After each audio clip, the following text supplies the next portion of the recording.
Welcome to the Philanthropy Masterminds podcast, brought to you by DonorSearch, the show that takes you inside the lives of thought leaders, innovators, and changemakers in fundraising, philanthropy, and civil society. I'm your host, Jay Frost. In this episode, we speak with Rachel Hutchisson, a social impact executive with over 3 decades of experience working at the intersection of business, society, and the nonprofit sector. Rachel is former leader of the global social responsibility effort at Blackbaud, a 3,300-person publicly traded cloud software company serving tens of thousands of not-for-profit organizations around the world. During her tenure at Blackbaud, Rachel built the company's give back function from the ground up, relying on her expertise in ESG, sustainability, strategic communications, corporate philanthropy, and building programs that drive social impact while engaging employees, customers, and the community. Rachel is also a passionate advocate for diversity and inclusion, women's leadership, and investing in future generations. She currently serves on the board of various organizations, including the Giving Institute, Common Impact, and Athletes' Voices. We begin our conversation talking about her earliest recollections as a world traveler at the age of 5. How did that happen? So my father was a college professor, professor of English at a college called Washington and Jefferson in Western Pennsylvania, about 35 miles southwest of Pittsburgh. And when I was 4 going on 5, he had a sabbatical. And so he decided to go to Cambridge and to study and research and work. He had written his PhD on Chaucer and, all these great libraries at Cambridge.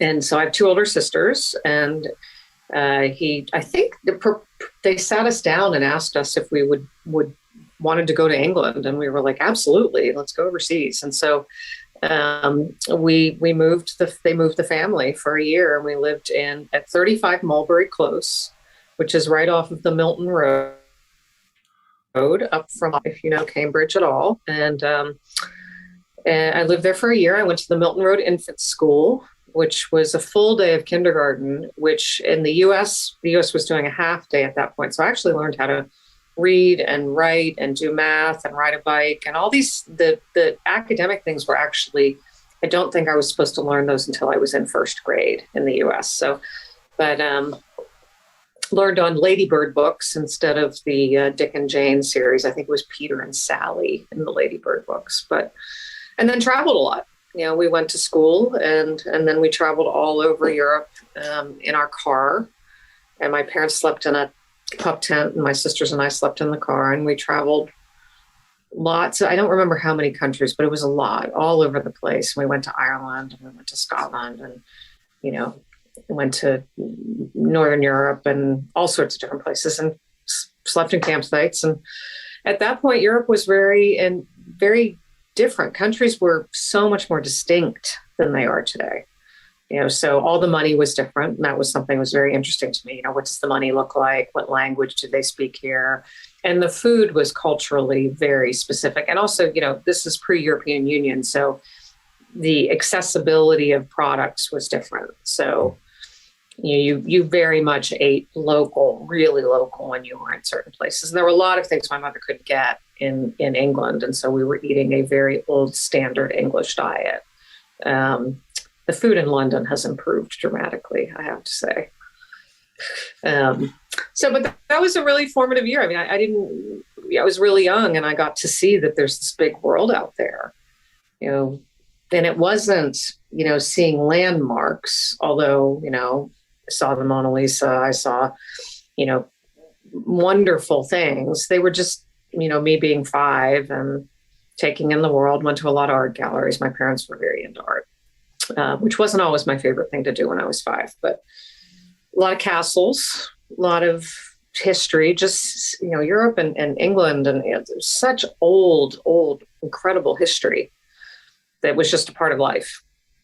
I have to ask you if this is all things that you remember, or if language helps you to remember, like the stories that you tell your siblings and that your father has told you.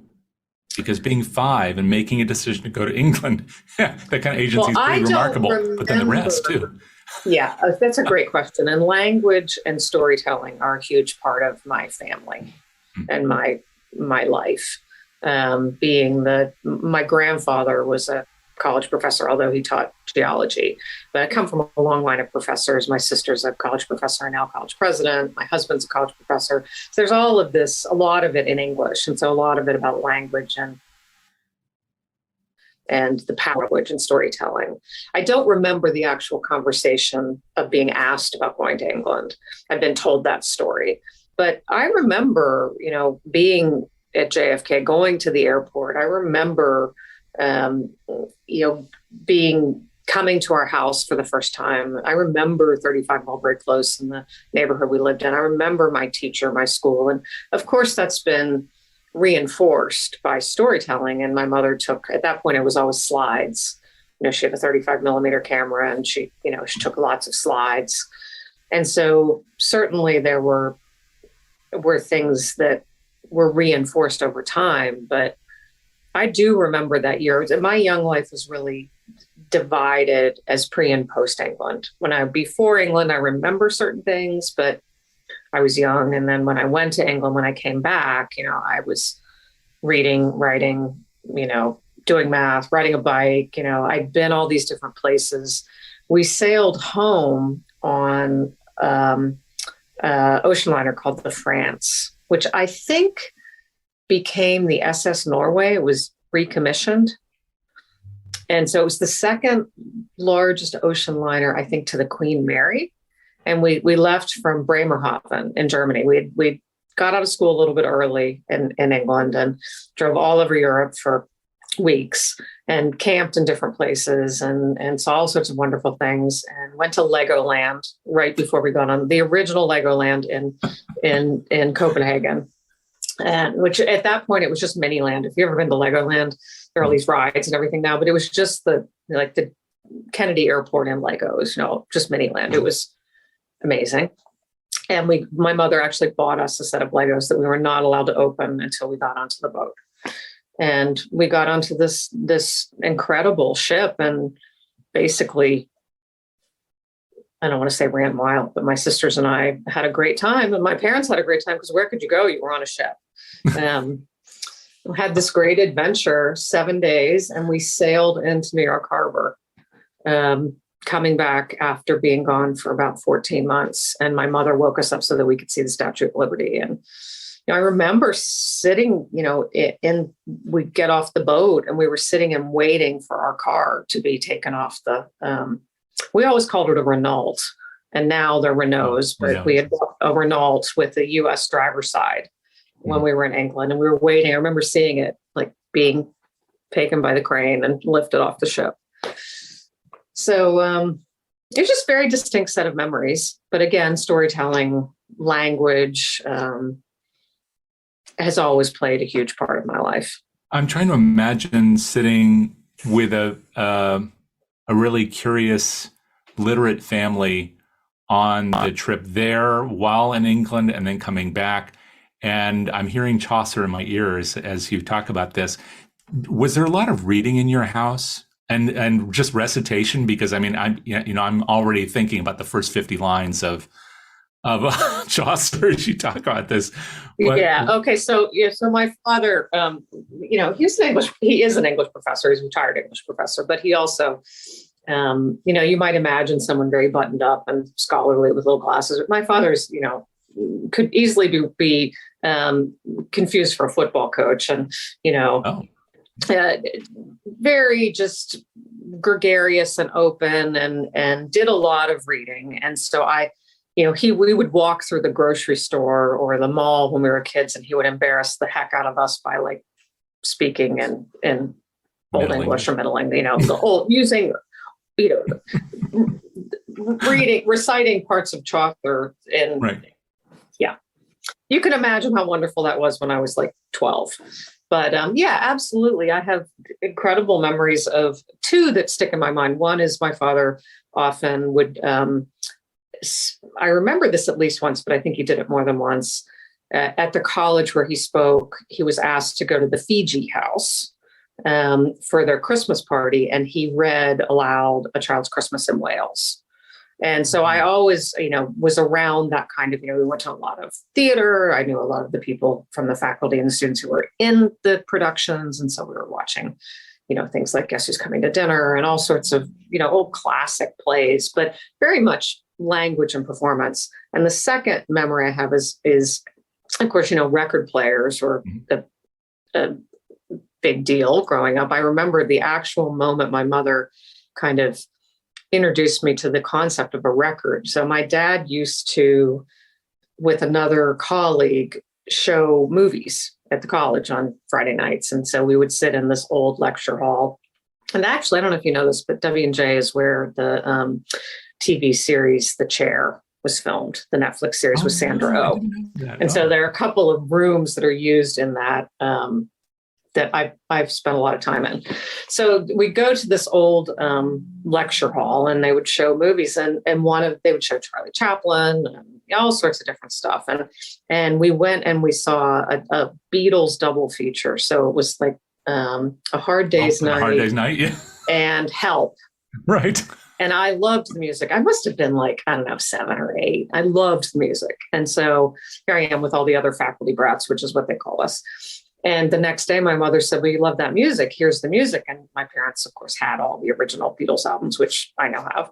And of course, they're in horrible shape because I wore them out listening to them over and over. And so my mother puts on the record, and I'm like, oh, my God, you have the music. It's possible. So I remember that moment. My dad had a big record collection. And speaking about spoken word, my sister used to put records of poets and writers, on the record player. Oh, and like Dylan Thomas reciting and things like that. And yes. But, we each had jobs we had to do, to help when we were growing up. And I had to clean the front hall. And I think she had to clean the living room like every week. So she'd put this stuff on and she'd listen to it. And I have snatches of, little snippets of text in my head, like a patient lying etherized upon a table, like is stuck in my head because she was listening to, I got a lot of T.S. Eliot in there, because Susie listened to this stuff. Now, my sister grew up to be a poet and a college professor and et cetera. But language does matter, that not just the choice of words, but the pacing and the emphasis and so huge part of my family and my growing up. And I think, frankly, a huge part of my career too. Yes, that's where I was headed. I wanted to ask you about the connection between that and what you ended up doing, but there's still a lot of years in between. And you did go to Dickinson, as you said, which you're not alone in the family to have done that. So, and you studied literature there, right? I mean, you studied English. I did. English, yeah. And then you also went back to London and you studied there. So there's that through line, and studied journalism for your master's. You were drawn to that. Some people, when they grow up in an environment like that, they run away from it, and other people they stay with it. And you kind of brought those worlds together in a way, it looks like, because by going into this world of corporate communications and philanthropy and all the things we'll talk about, that's a way of utilizing, as you said, stories and engaging with people and using the words that matter to help bring people together. But when you were making that journey and figuring out what to do, I can't imagine when you were 7, you thought, I'm going to go into corporate philanthropy, because you probably didn't even know that word. No. So what how did you end up deciding to go towards English, and then at some point deciding, well, you weren't going to go let's say the academic route? Yeah, I am relatively unusual. I have a sister who's an expert in nuclear energy and energy business and government work as well, but also does a lot of writing and analysis. And so I definitely kind of almost went the family route in terms of education, given that I was surrounded by many people who, there were books all over our house. I mean, I knew what books they wrote just by their spines. I mean, Leaves of Grass was always here. And I didn't know who Nabokov was, but I knew that there was a book at the top of the stairs that was, like I was just always around books.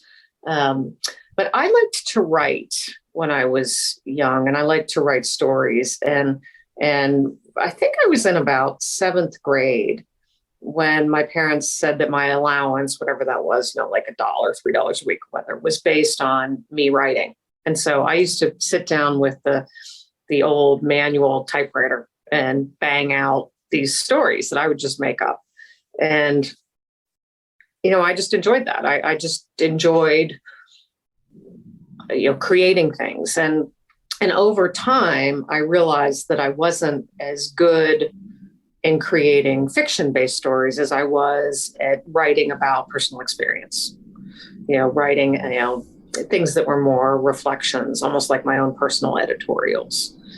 But writing was definitely encouraged. And I actually credit my father, which was really teaching me the tools and things I needed to know about how to write well. Like I would write something and then he would read it. And I remember him telling me, and I must have been in about seventh or eighth grade, that it was important to vary sentence length, that, it created a different flow. I remember my mother telling me, no, it's not this phrase, it's that phrase. You're misusing this word, or you're, when you talk about malapropisms or things that are commonly misunderstood. And so I always was very much a writer. And when I went to college, I think I just picked what I was familiar with and what I enjoyed the most. I wasn't bad at math. I wasn't bad at science.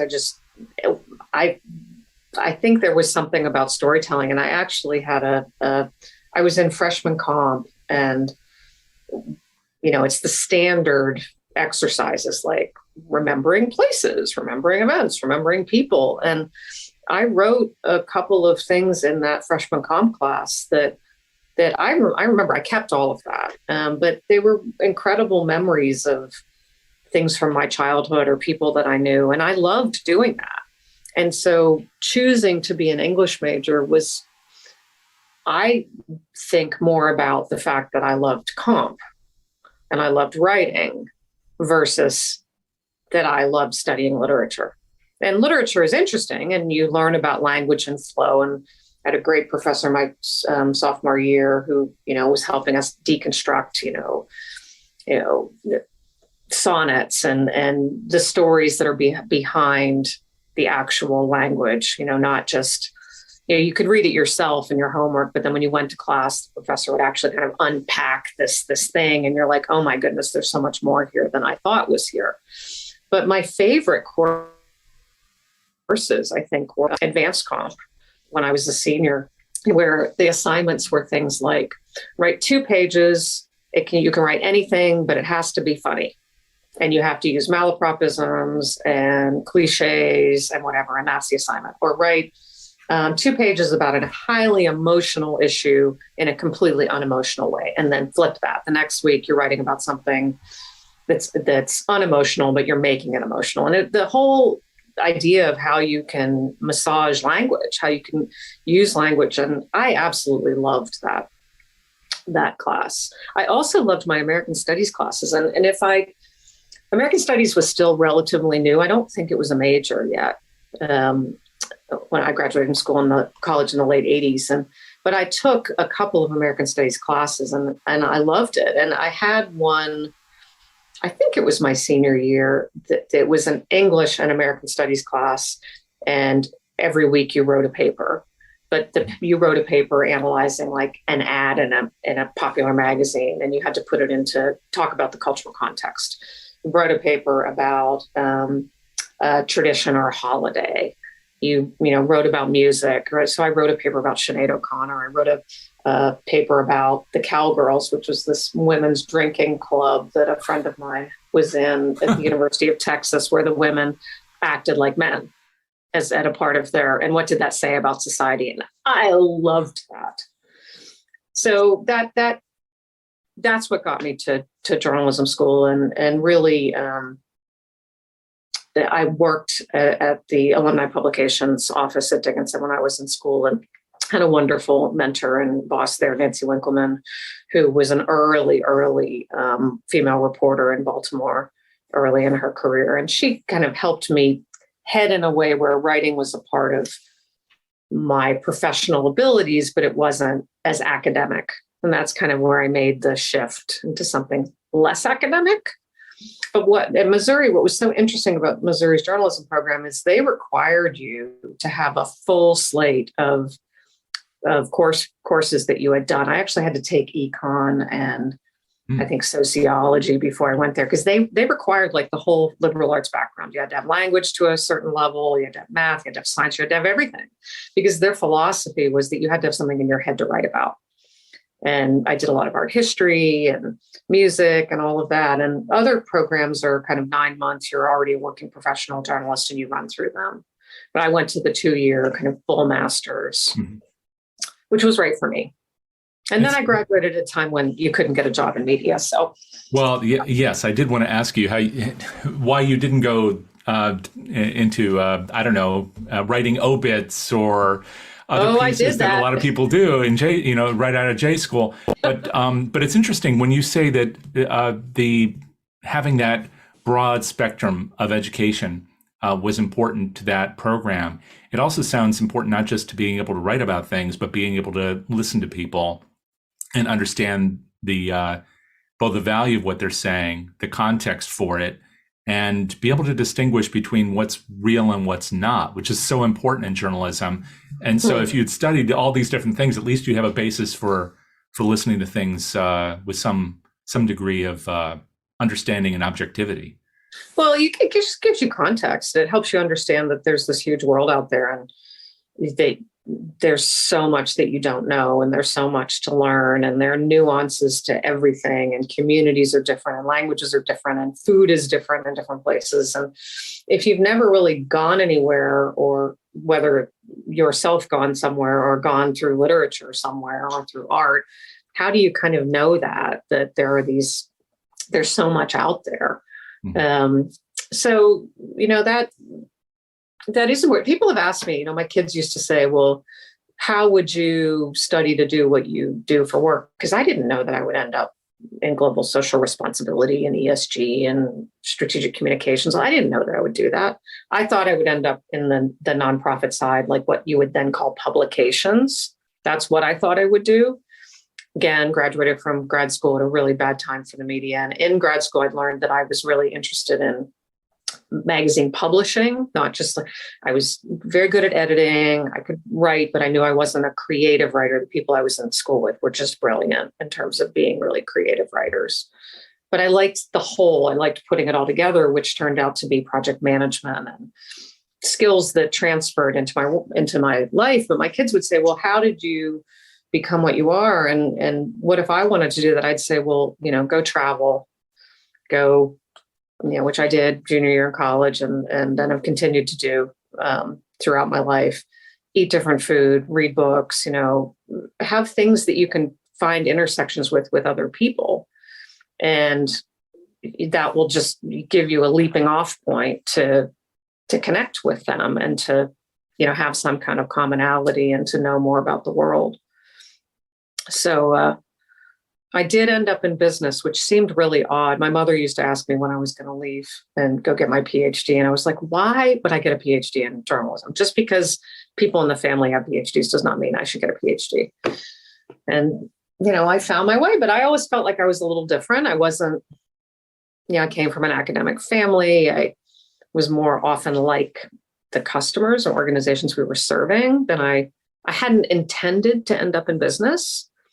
But I think there's a real a growing need to understand community, storytelling.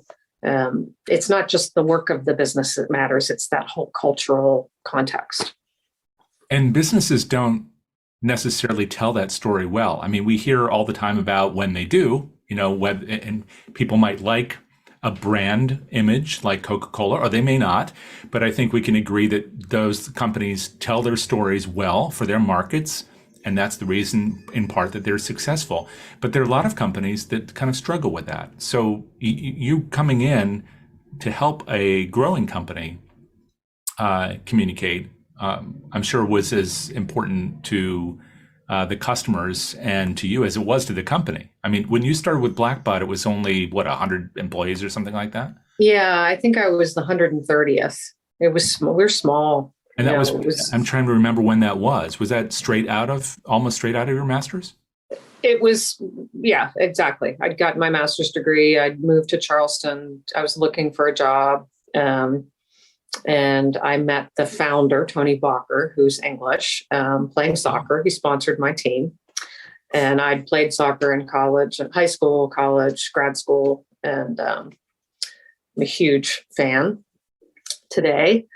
But I met him and he got my resume, and they hired me to do market research, which was interesting because that's kind of a technical area. But back then, that was basically like being a journalist for the company, finding things out. And we had dial-up email. We didn't have a website yet. And I was, on the phone and finding things out and learning about other markets or types of nonprofits and who potentially could use our technology. And, it does make sense now when I look back where I ended up, but you don't realize, when you're growing up, that the fact that your parents volunteer. My parents had a garden in the back that they basically shared with other people. It was like a community garden in the 70s, and they were just doing that to, help feed us. But that was actually something that just seemed normal. They volunteered, they served on boards, and they donated to things. I always knew that my parents donated to their colleges, and they donated to other things, and they supported things, and they were active. And so I didn't really think about nonprofits as a market, but I knew that people volunteered. I knew that people gave. Mm-hmm. And when I came to Blackbaud, I was like, oh my goodness, like there's this whole world out there of all of these organizations. I didn't realize how vast and how different the segments are, because to me, it's very highly fragmented. It's not just one big market. I learned a ton by doing research. In one of my things I got to do, which was really wonderful, is go to Australia a couple of times in the 90s to basically, I was sent on this mission to go figure out how do they raise money in Australia? What's the market like? Should we open an office there? What technology is there? And I went a couple of times. We opened an office in the late 90s to serve organizations in Australia, New Zealand, Asia, largely English speaking, but that was fascinating. It was just like, go figure it out. It's a wonderful memory. So that's the market research role that I guess you originally discovered. And how did that transition then into this world that you've defined in a whole bunch of different ways, probably because the evolution has been complex, but from corporate giving to corporate social responsibility to all these other things, which I'm sure you can describe for us. Yeah. So I think, even though my title was market research analyst when I was first hired, a lot of that was predicated on the fact that I could communicate what I figured out, and I could, help other people understand by condensing things. It's amazing how easy Twitter is when you've been taught how to write headlines. There are things that you learn. Journalism school taught me to write in plain English versus academic English, which is really important. You get more focused on audience, who's actually going to consume and read what you're putting out versus something academic that someone else probably isn't going to read. So, I went on this journey that always had something to do with understanding and condensing and conveying messages. But, I just got involved in a lot of different things. I worked in acquisitions for a while. We acquired a lot of companies in the phase in the 90s when companies were having a hard time moving from DOS to Windows. And in that work, I was actually doing project management, but I was also the one who was writing the messages of how do we tell the employees of this company? How do we tell our employees? How do we tell the customers of this company? How do we tell our customers? Like a lot of it was all these different kinds of the 9 different messaging pieces, which then becomes corporate comms. I started our PR. We went public, and I worked on the project where we got an outside investment from a private equity firm. And I actually helped build that deck. And so it was storytelling, but learning how to do storytelling through creating, PowerPoint slides and what's the story of the company, and stories have arcs. Then what's the story when we were going public? And I supported our then VP of marketing on that. And as we went public, we were like, well, we need to do PR. So I am not a PR person, but I started our PR program. I did media relations. I started doing a lot of relationship development. And that's not something that I thought I would want to do or thought I was good at. I actually taught myself kind of how to network. I would sit and watch people at church and say this, they're really good at like connecting with people and like, oh, I should. And I worked for a wonderful person named John Thompson, who was wonderful at that. But I was like, I want to do that. And when I was in college and I was going to grad school, my advisor wrote me this recommendation. And for some reason, he gave me a copy of it, which I thought was weird because normally they would mail them in. And it said, highly recommend her, but I'm glad it's for print journalism because she wouldn't be good at broadcast. And that stuck with me until, why? What? Why? I was better in what I wrote than what I said in class. I guess I wasn't, I definitely was not fully evolved yet. But it stuck with me for a long time that I would not be good speaking in front of people. And eventually, as I was doing this work and I was writing and I was thinking, and I was ghostwriting things for the CEO and I was doing all this stuff, but I didn't have my own voice.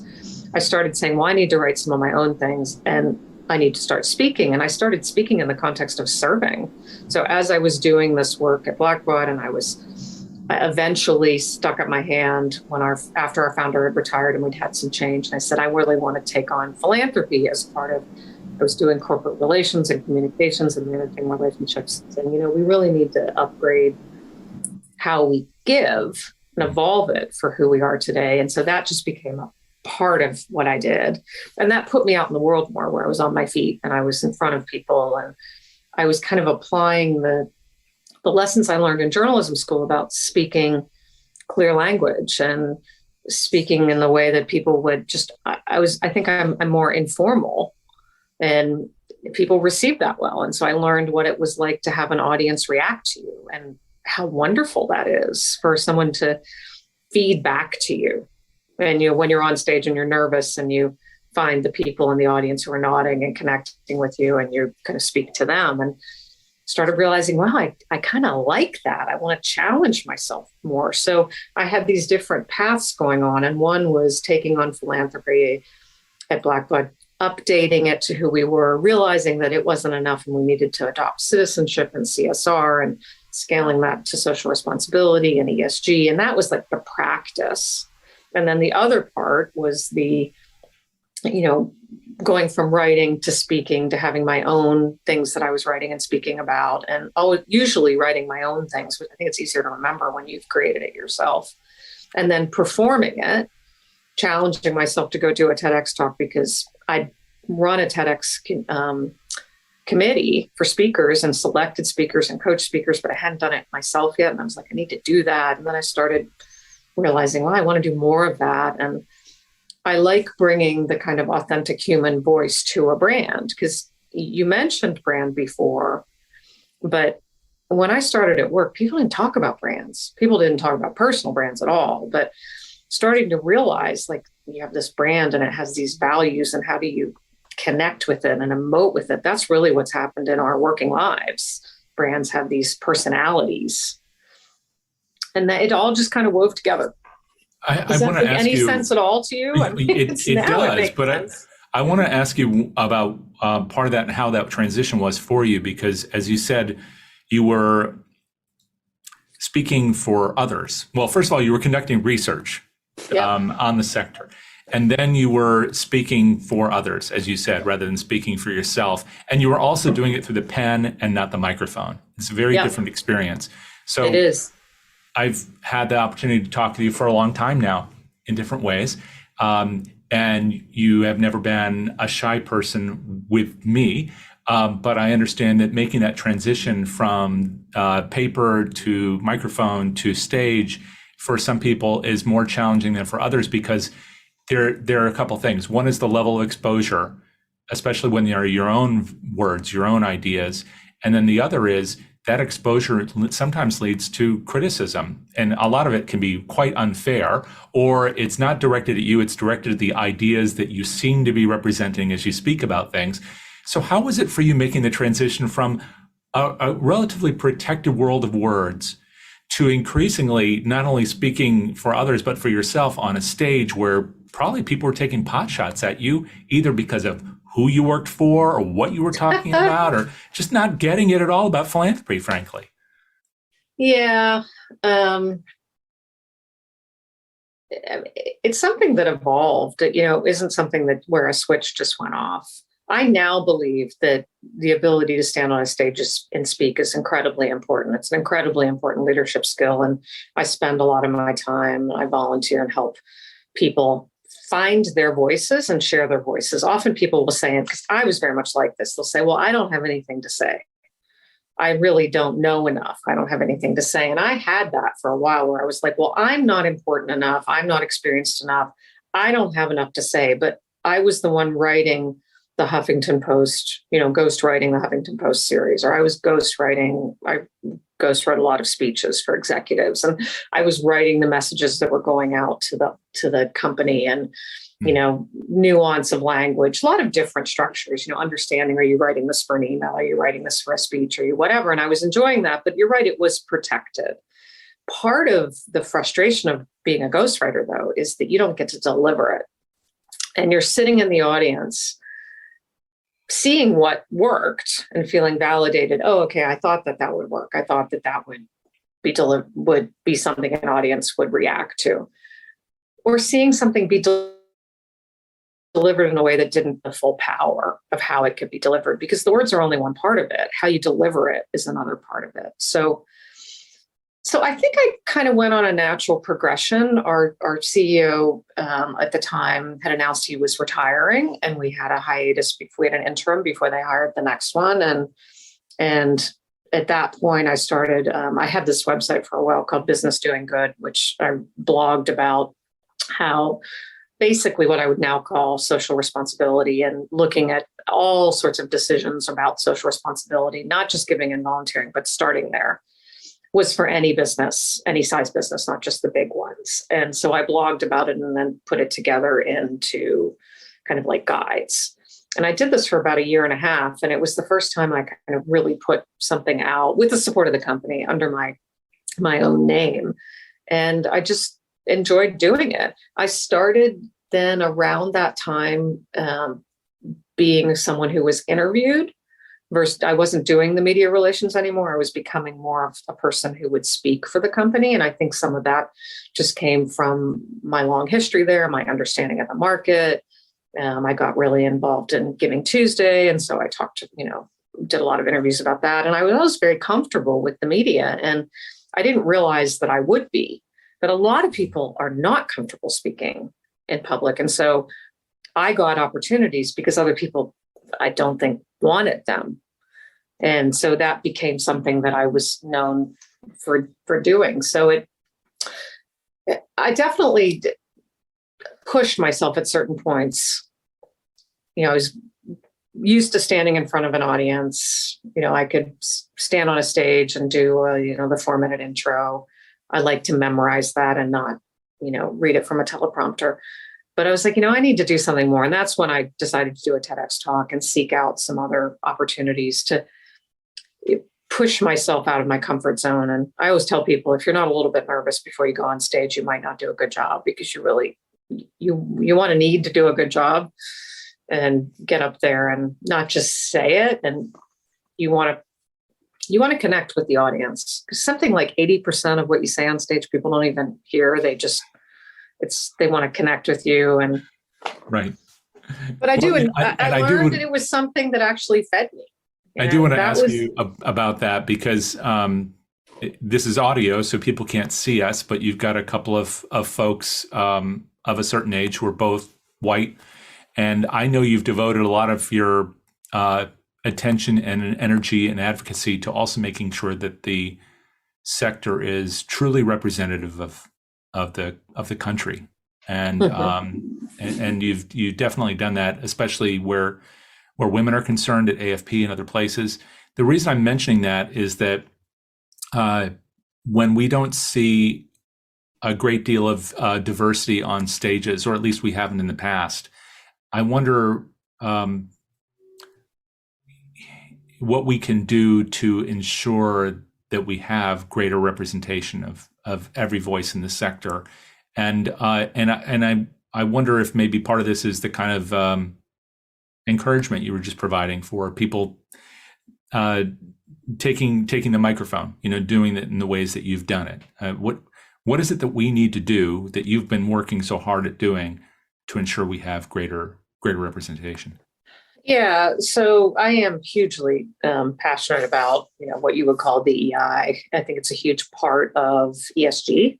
It's a huge part of social responsibility. It's just part of life. I tell people I care about it because I live in the world, and there are lots of different people in the world. And given where we started, and growing up, living and traveling in different places, you see that there are lots of different people, and the world is better because of that. So I have for quite some time, very actively, definitely over the last 10 years, been focused on how you help other people share their voices. And those people tend to be women or underrepresented minorities, whether they're LGBTQ or, it's someone who is African American or, comes from a different country or whatever. And I think we need to do this because predominantly you see people on stage because of the title or rank that they have. And that doesn't necessarily mean that they're great at being on stage. And it also just gives you a limited view. So I think we need to have more people. We need to have more people who are young, et cetera. And that one of the easiest things to do, just like someone did for me as I served on different nonprofit boards, is to open the door for other people, to say, well, you asked for me, but I think that you should really have this person instead. Or, as I started doing more and more things, I couldn't do everything that I was invited to do. And so I would say, well, you need to have this person. They would be great. And then help that person be great. Go and talk to them about, what they could talk about and help be a sounding board and go and support them. And it's not that hard, I don't think, to open the door for other people to be what you would call a sponsor. I always tell people, don't say no if you can't do it. Say, well, I can't do it, but I have someone else who can. And then formally through things like, local TEDx, where you could encourage bringing in different voices, or, we have Blackbaud has a senior women's community of all the women at the company that are of a certain rank, director and above. And a number of years ago, I started a part of our summit where we did short Ignite style talks, just the women and people talking about whatever they wanted to talk about. And often it was very personal about being a woman in business or, going through a divorce or whatever it was, in this very supportive community. And the goal was for us to get to know each other better, because if you know each other better, you're going to support each other better in the community of work. But also to give people the experience to step on a stage. And people who you might not ever think of putting on a stage because of the role they have within the company, which might not be as a spokesperson. And people talk about how meaningful it is to them and how opportunities even within the company opened up for them when other people heard them speak and heard their perspectives and heard things about them that they just didn't know, because the world gets very structured about, you must be this because you focus on this area. Right. So I've spent a lot of time with my kids, having them understand the power of language and storytelling and community. And I think they all kind of connect. So I think there are opportunities all around you, whether they have to do with service or, things that get you in a position where you can be in front of people. That I think a lot of people are scared to speak, and it can be very nerve-wracking until you figure out that the audience is actually rooting for you and wants you to be good, because if you aren't good, they have to sit there and endure you. You realize they want this. You want, and don't act so formal, because they don't want that. They don't want to read 7,000 things on a slide. Right. Speaking of public speaking, you made reference to this TEDx talk that you did. Yes. And the title of that was what? The era of corporate social responsibility is ending. And you said something in it that strikes me, especially now, which is that by the time I retire, I think you said, what I do will be archived, outdated, and done, and replaced by human responsibility. So I have a couple questions in there. First is, did that happen? Well, I haven't actually retired. I just Sorry, I meant retired from Blackbaud. I know you're very active out there in the world, but you've left Blackbaud. And I've for not those who don't retired. know. I'm moving on to my next adventure. Right. So first of all, TEDx talks are supposed to be provocative. Yes. And so, the full title was, how the era is ending and why that's a good thing. And I joked that, had I told my boss that this thing that they were paying me to do was ending and dying. And I really was just saying that it was changing. And I was fundamentally talking about how I don't, and I still don't agree with the focus on this, on the C, the corporate, that it's too much, it's too impersonal. It puts the focus on the needs of the corporate versus the needs of the people in the community. And the companies are made up of people, and you need to understand your people and your communities that you're trying to serve. And if you understand those, then you are helping elevate your brand. And so some of it is semantic. It's the language that's been used throughout my career and the evolution of what it is that people call this work has just changed dramatically. It was philanthropy, and then it was citizenship, and then it was CSR, and all of those things, I think, run the risk of being too cordoned off, to put into a little bubble. And that's that thing that's down the street and around the corner. It's giving and volunteering. And what I have come to represent and work on is what I consider broad scale, broad reach social responsibility. So yes, it includes programs that you might run having to do with giving and volunteering and community and social impact, but it's also the lens through which I think not just businesses, but organizations should look at the decisions they make.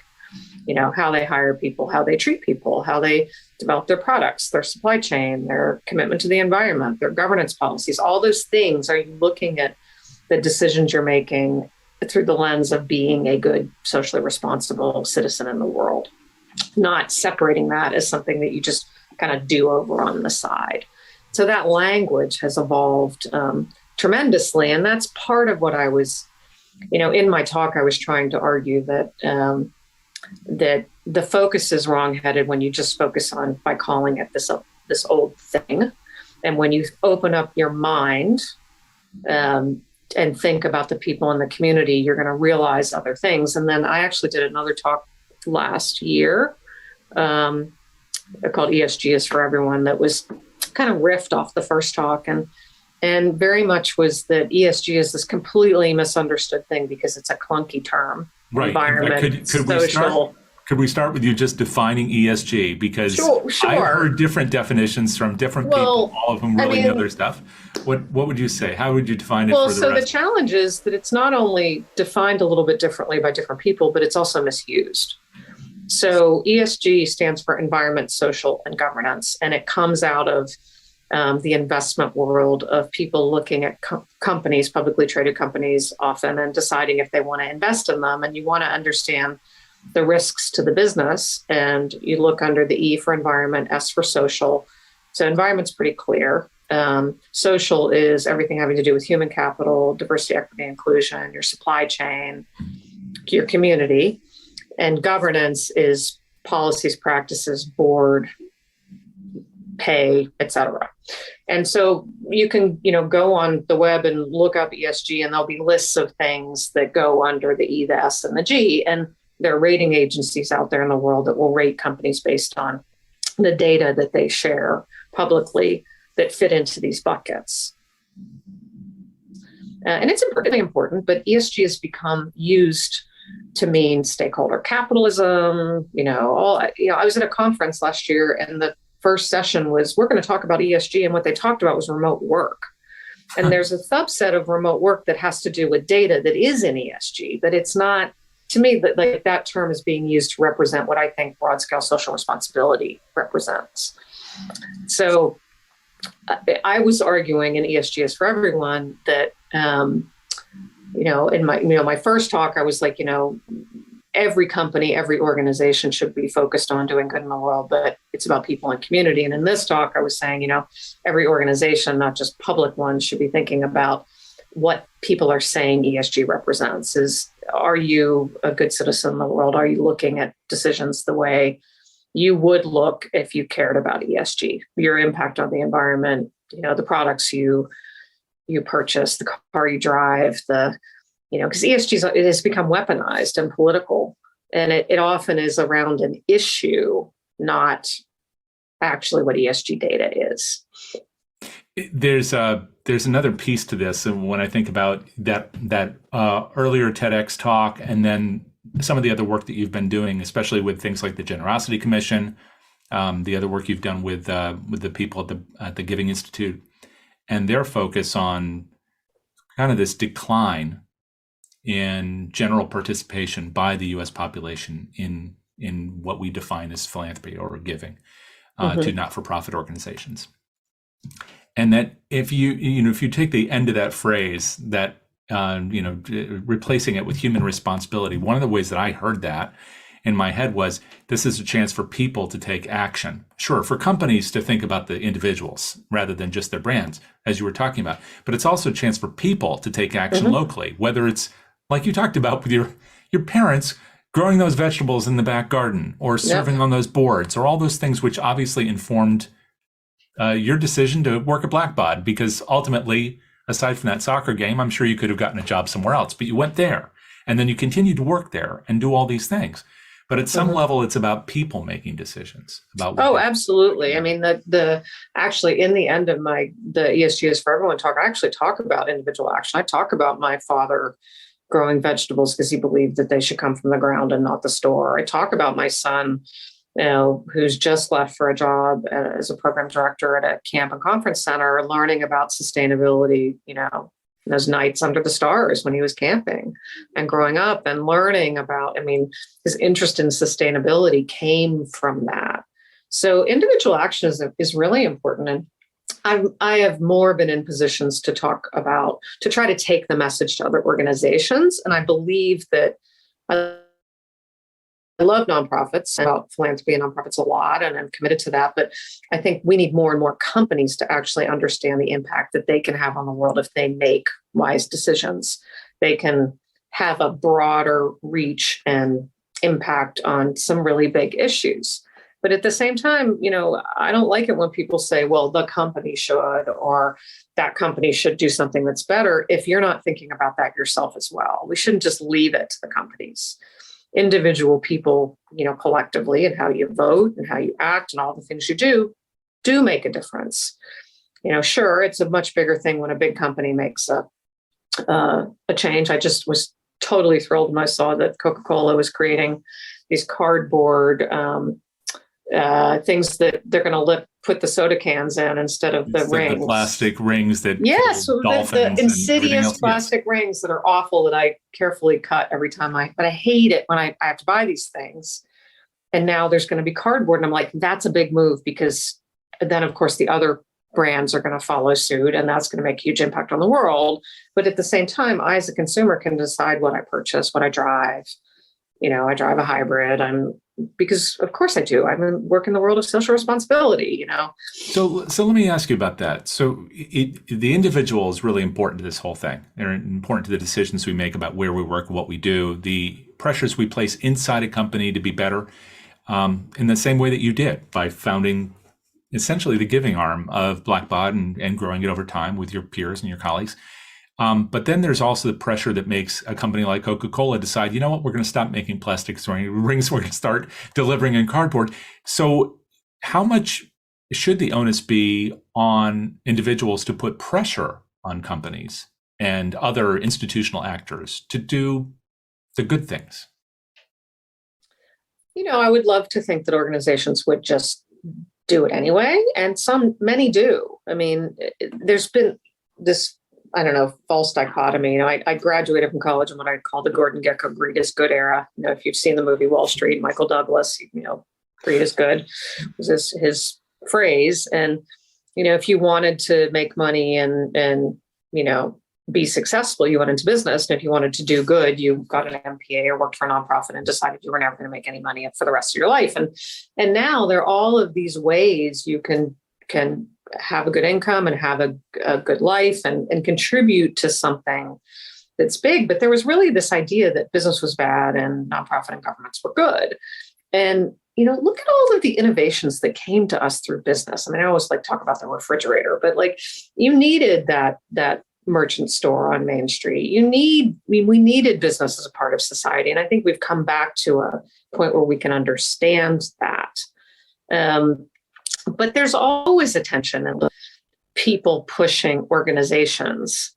And I like that word, organizations, because it's not just businesses, to do something faster or to step up to a decision that maybe they haven't made yet. And I think sometimes it's gotten a little extreme, depending what the issue is. Companies cannot do everything that every employee wants them to do. But I think a lot of the issues are becoming more human. Like this is an issue of just humanity, human rights, doing what's right. And if you say, I'm not going to address that, you're kind of opting out from it. So I think some of that pressure is just normal. People do have bigger voices today, though. You know, one of the things we haven't really talked about here is the change in technology that's happened over my career. And, you know, I started in the DOS days, and DOS to Windows to the cloud. And, you know, I didn't get a phone for, I don't know when I had my first phone, but now you have to have a smartphone pretty much to function in the world. And technology is a part of our daily lives. Subscription models are part of our daily lives. And, you know, that gives people access to technology, gives people a voice, and a broader voice than I've ever had before. And that can be used well and used badly. Yes. Well, you talked about, I think you mentioned Twitter. And by the way, I have to say that I wanted to ask you why Jason Sudeikis is on your Twitter picture there. But I think I know. But can you for those who don't know who he is or what that's about, tell us? Yeah, and I have to say that I haven't been using Twitter much for the past. I changed the picture, you know, recently, but I actually originally put that picture out on LinkedIn. So I always tell people I met Ted Lasso because he was in costume. My sister was an expat in London. Mm-hmm. And when my kids were about the age that I'd been when I lived in England. And so we took them to England a lot over the period of, she and her husband both work in the energy business. And so they were over there for a number of years, and we visited a lot. And my sister now has a little property that's in Twickenham, and Twickenham is right near Richmond. And Richmond is where, of course, AFC Richmond plays the team on Ted Lasso. Phenomenal show. So I'm a huge Ted Lasso fan, not just because I'm a soccer fan, but just because it's an amazing show. And my sister knew that they were filming. You know, it's pretty, if you go to Richmond, which is this beautiful suburb of London, you walk by the pub where it's the Ted Lasso pub. And, you know, we were walking by and saw that they were changing the sign to be, it's the Crown and Anchor and the Prince's Head. I can't remember which one's which, but one's the real name and one's the pub's name. And watching the show, you'd say, well, that's the little alley in Richmond. And that's Richmond Green, where the girl is always dribbling the soccer ball by, and the alley where his apartment is supposed to be. It's very, you know exactly where it is if you've been to Richmond. And so we knew that they were filming. And we had been on Richmond Green that morning, actually meeting one of my Blackbaud colleagues for coffee. And at the end of the day, we'd been down in London. We came back. We said, well, let's just walk by the pub and see what's happening. And we were walking by the pub, and Beard is sitting there on the bench having a beer. And, you know, and we're like, oh my God, like that's Beard. And it's not like there are 50 million people there, because this is just Richmond, England. It's just like, you know, average everyday day. And this little van drives up, and Jason Sudeikis steps out and starts talking to my husband. And he said, you know, would you like a selfie? And my husband actually said, well, it doesn't matter to me, but I know two crazy middle-aged women who would love to have a selfie with you. And that would be me and my sister. So we go over, and he had to like make the phone work, because my sister was like stressing and freaking out about it. And he was absolutely lovely. And we didn't keep him long, but I just said, you need to know that I work for a tech company, and we talk about the show all the time in management meetings, because we do. We're like quoting, you know, like be a goldfish and all of that. And he's like, I wish my high school English teacher knew that, and, you know, walked away. But it was just this wonderful, he was lovely, very charming. Beard was charming. And so I post it, and everyone, you know, people were saying, Rachel, I stopped a meeting to tell everyone that you just met Jason Sudeikis. Okay. Now, if Sam Obaswani had been there, I think I really would have flipped. But what a great show. It is a great show, and that's a great use of Twitter in a Social media, like, so, I posted, right. just like I don't even think I put his name. No, I mean, you I didn't put posted it and just the everyone's picture. like, ah! So the part of the reason I raised it here is because you were just talking about technology for good or evil from the days when it sounds like neither of us had a cell phone. I used to dial in an 800 number to pick up messages on the road. Yep. To today, where everything is 24/7, 365. And the problem, in part, if there is one, there are debates about this, is the consolidation of these networks, in much the way there was consolidation of broadcast or other kinds of print networks in the past. So you have one person or one company or one voice behind something, and there's now a greater degree of potential manipulation on those platforms about what you see, what you don't see, than there used to be when, I don't know, somebody could post something on Twitter, like a picture of meeting Jason Sudeikis. We all had a good laugh, but there seems to be a lot of stuff that keeps, forcing itself up to the front of our feeds that then influences the community conversation, including how we want to participate and work with one another. All the things that you've been working on for the past 30 years. I'm wondering if you have a reflection, not so much on Blackbaud, but on the way we have evolved with our use of technology on an individual level, and how we can be maybe a little healthier about it if what we're really trying to do is to promote social good, wherever we are. The individual with the garden in the backyard, the person working at a place like Blackbaud, the person who decides whether to stay or go from Twitter. How are we going to relate with technology in a way that makes this place better, safer? Yeah, I mean, I think, I'm a Gen Xer, so I'm of that generation that has seen it and had to adapt to a lot of change when it comes to technology. We're not native to technology. And I think that that's been helpful because we knew how you did things before and the benefits that we got through technology, and also the things that we lost. And it's wonderful that people can have voices, but that means you have to be responsible for, what you say, how you say it, why you say it, when you say it. And words have great power. And, I actually am this complete nerd who also believes I love punctuation. I understand, because I had to take all of these tests in grad school and all the details of punctuation, that punctuation used correctly actually adds meaning to the words around it. And that's so gotten lost and that's too bad, because people would say, well, that's just punctuation. It's like, no, that's actually a layer of meaning that just evaporated.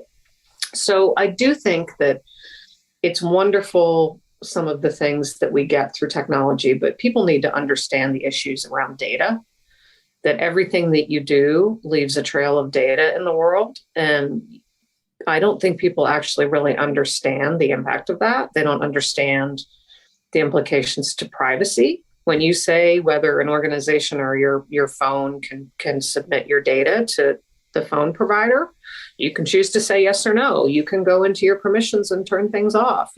But you have to, this is something we do for my dad, who's 87. We go in and set it up for him. But there's so much that you really have to almost invest in to determine how much are you going to let be out there in the world. And to some degree, you got to let some of it, because we do live in the world.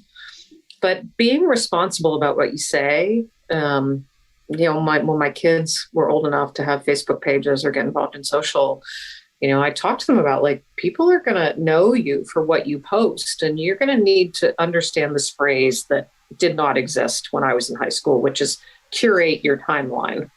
How do you curate what's out there? If someone posts something on your Facebook page that you don't like, you need to understand how to block people, how to remove things, because there are certain things I will never put out on social media because people start taking it in different directions. And that's not what I want to be involved with. So there's personal responsibility. And I think that a lot of the things that journalists seek to do, the classically trained journalist, the pursuit of objectivity, trying to provide a fair array of sources, all the things that they try to do that focus on, ethical reporting, is something that we really could benefit from. Many sites, are not even trying to be that, but if you're not savvy, you could be consuming information that isn't even pretending to be accurate, let alone the impact of what it could have on your brand. I don't know if that all makes sense. It's so complicated. I mean, it seems like life is so easy because we can do everything on our smartphones, but there are a lot of implications there. Yeah, there are. And in a way, I guess it sounds like you've had an incredible time at Blackbaud, which is wonderful. You've done all these wonderful things through Blackbaud. You continue doing extraordinary things through organizations connected with this community. But I wonder if you feel now somewhat free also, because now every time you speak, you do speak for yourself, and whatever you choose to do next, whether it's to, head off to England next week and see the next soccer match in Richmond, or if they play there, or whether it's to, go on a tent tour of Southeast Asia, whatever you do, it's all up to you. What's next for you, and do you feel more free to do it? Well, sure. I mean, some of that comes with age and stage of life. I'm incredibly proud of the career that I had at Blackbaud. I'm proud of the company. I'm proud of the things that the company was able to do and the part that I played in that. Incredible group of people. Some really incredible advancements in technology. But I think anyone who, moves on after being in an organization for a long time, and I always feel like I said, I switched my status from active to alum. I always feel connected to it, but there is a sense of freedom of, deciding what's right at this next stage of life for me. And part of that is my youngest son graduated from college, and, I'm in a position where I can decide what's next. And, that doesn't mean I'm done.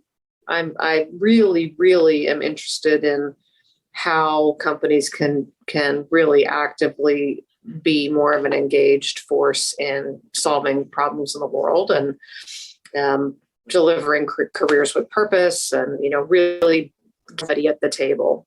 I think that's important. I think foundations play an incredibly important role in that in terms of grant making, as do nonprofits. And I love the fact that this idea of social impact is actually, it's something real. It's not a phrase that we even used 10 years ago. There's this great book called The 6 New Rules of Business that I always talk about. Judy Samuelson wrote it, and she runs the Business and Society segment of the Aspen Institute. And it maps out the 6 old rules, which were like the capital is king and people are a cost, bang the table kind of rules. And the 6 new rules are about purpose and community and humanity. And it really maps out the change that I've seen over the past 30 years. And those new rules give me a lot of hope for how all organizations, companies included, need to be a part of whatever our future is. Because here we are in this world where, we know that we're global, but hyper local, and something that happens in a, country across the world can affect us and our neighbors. Like, we're in a really different place. And I hope we learn something from that and use it for all these challenges that are around us. So I'm not done. I don't know the form of what next will take, but, that's kind of exciting. Thank you so much for this, Rachel. You are welcome. Thank you. The Philanthropy Masterminds podcast is underwritten by DonorSearch, the world leader in donor intelligence solutions. Our producer is Jack Frost. Our theme music is Be My Remedy, composed and performed by House of Say. You can subscribe to the Philanthropy Masterminds podcast on Apple Podcasts or wherever you get your podcasts. And you can find blogs, webcasts, and CFRE accredited webinars with our featured masterminds at DonorSearch.net, or check the show notes and descriptions.